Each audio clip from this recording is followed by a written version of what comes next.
बच्चों, मैं Manilata Pajanaut, assistant professor government girls college Bundi से आज आपको कुमार संभव महाकाव्य के पंचम सर्ग के 54वें श्लोक का अध्ययन कराऊंगी।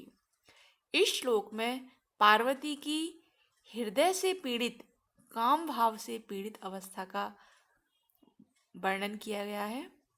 कामदेव के भस्म हो जाने के बाद भी पार्वती जी का जो हृदय है वो काम भाव से पीड़ित हो गया। इसी का यहाँ पर वर्णन किया गया है कि असह हुंकार निवर्तित है पुरा पुरारिम प्राप्त मुख शिली मुख है इमाम हृदय व्यायत पातम अक्षणोद विशीर्ण मूर्ते अपि पुष्प धनवन है। पुरा अर्थात प्राचीन समय में, असह हुंकार निवर्तित है, इसका अर्थ हुआ असहनीय हुंकार से रोक लिया गया। पुरा अर्थात पहले। पुरा अरिप्राप्त मुखम, जिसका अग्रभाग नहीं पहुंचा था, अर्थात जो बाण कामदेव ने शिवजी के ऊपर चलाया था उसका जो अग्रभाग था वह शिवजी तक नहीं पहुंच पाया था। श्रीमुख है अर्थात बाण, इमाम अर्थात इसे, हृदय में, व्यायत पातम अक्षिणोद अति तीव्र प्रहार से घाव किया, विशीर्ण मूर्ते अर्थात नष्ट शरीर वाले, पुष्प धनवन है। कामदेव का प्रहार, काम पुष्प धनवन किसे कहेंगे? कामदेव को।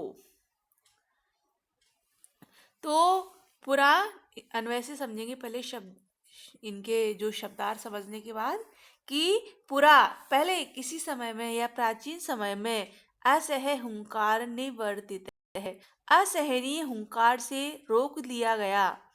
पुरारिम यानी शिव जी को, आप अप्राप्त मुख है, जिसका अग्रभाग नहीं पहुंचा था। तो कामदेव ने पहले शिव जी के ऊपर बाण चलाया, अपना जो काम बाण है वो शिव जी के ऊपर चलाया, पर उसका जो अप्राप्त मुख है यानी उसका अग्रभाग है वो शिव जी के विशीर्ण मूर्ते, खुद तो नष्ट शरीर वाले, मतलब नष्ट शरीर वाला होकर भी, और पुष्पधन बने यानी कामदेव का जो बाण है, श्लीमुख है, वो इमम हृदय, इसे हृदय में व्याय पातम यानी अति तीव्र प्रहार से और घाव किया। शिवजी पर तो उसका कोई असर नहीं हुआ, पर उस कामदेव के बाण से जो मेरी जो सहेली है पार्वती है, इसको जो इसका जो हृदय है वो में घाव हो गया, हृदय इसका पीड़ित हो गया। इसके अत्यंत तीव्र प्रहार से मेरी जो सखी है उसका हृदय पीड़ित हो गया। ऊपर से देखेंगे श्लोक को, असह हुंकार निवर्तित है पुरा, पुरा अर्थात पहले, पहले असह हुंकार से, जो शिवजी ने असह हुंकार, उसके असह हुंकार से रोक लिया गया था। पुरारी प्राप्त मुख है, शिली मुख है, और जिस बाण का अग्रभाग भी नहीं, शिवजी तक अग्रभाग भी नहीं पहुंचा था, इमाम हृदय, इसे हृदय में, व्यायत पातम अक्षिणोद यानी इसे हृदय में और अति तीव्र प्रहार का किया इसने, विशीर्ण मूर्ते पुष्प धर्म ने, कामदेव ने, जो कि खुद तो विशीर्ण नष्ट शरीर वाला हो गया था, लेकिन इसने और इसने अत्यंत तीव्र प्रहार किया। अर्थात पहले कामदेव ने शिव को जिस बाण से मारा था वह तो उसके हुंकार मात्र से ही लौट गया था और कामदेव भी जलकर भस्म हो गया, परंतु वह बाण है वो शिव जी की सेवा परायणा पार्वती के हृदय पर ही आ गिरा। यहाँ पे संधि अलंकार और वंशस्थ छंद है। पहले कामदेव ने शिवजी की समाधि को भंग करने के निमित्त उन पर अपने बाण का प्रयोग किया था, किंतु क्रोधाभिभूत शिव की असह्य हुंकार से वह बाण वापस आ गया और काम को भी भस्म कर दिया। नष्ट शरीर वाले कामदेव ने शिव से पराजित होकर अपने बाण का प्रहार पार्वती के हृदय पर कर दिया। परिणाम स्वरूप पार्वती के हृदय में शिव जी के प्रति महान स्नेह की उत्पत्ति हो गई। पूरा मतलब ये शब्द है जो उस घटना की ओर संकेत करता है जब कामदेव ने अपने सौंदर्य से प्रभाव उत्पन्न कर शिव जी की समाधि को भंग करने का प्रयास किया था, और जिसके परिणाम स्वरूप शिव जी की समाधि भंग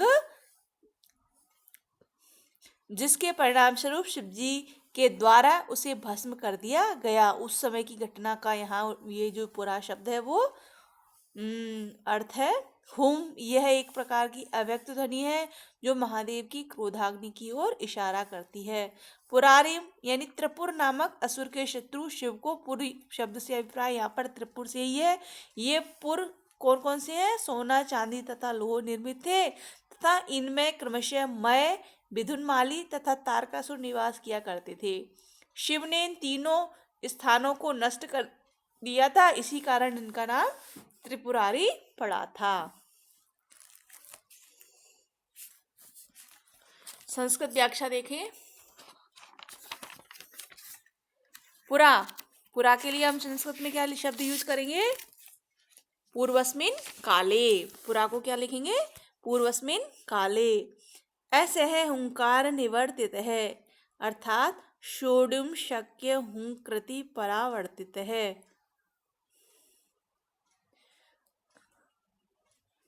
अतएव पुरारिम, पुरारिम के लिए शिवम अप्राप्त मुख अलब्ध फल है या अप्राप्त फल है। विशीर्ण मूर्ते दग्ध देहस्य। पुष्प धनवन है कामदेवस्य। शिलीमुख है शर है। वाणम इमाम पार्वतीम हृदि वक्षस्थले हृदये व्यायत पातम दीर्घ प्रहारम अक्षिणोत अकर्षत समपीड़यत। अर्थात शर प्रहणांतरम शिव कोपानलेन कामे भस्मीभूते शिवमेव लक्ष्यीकृत्य सवेगम पलायमान है काम शर है कर कपर्दी हुंकार मात्रेण परावर्तित है सन शिवम सेव मानया तत्पार्श्ववर्तिन्यः पार्वत्या हृदये दीर्घ प्रहारम कृतवान इति।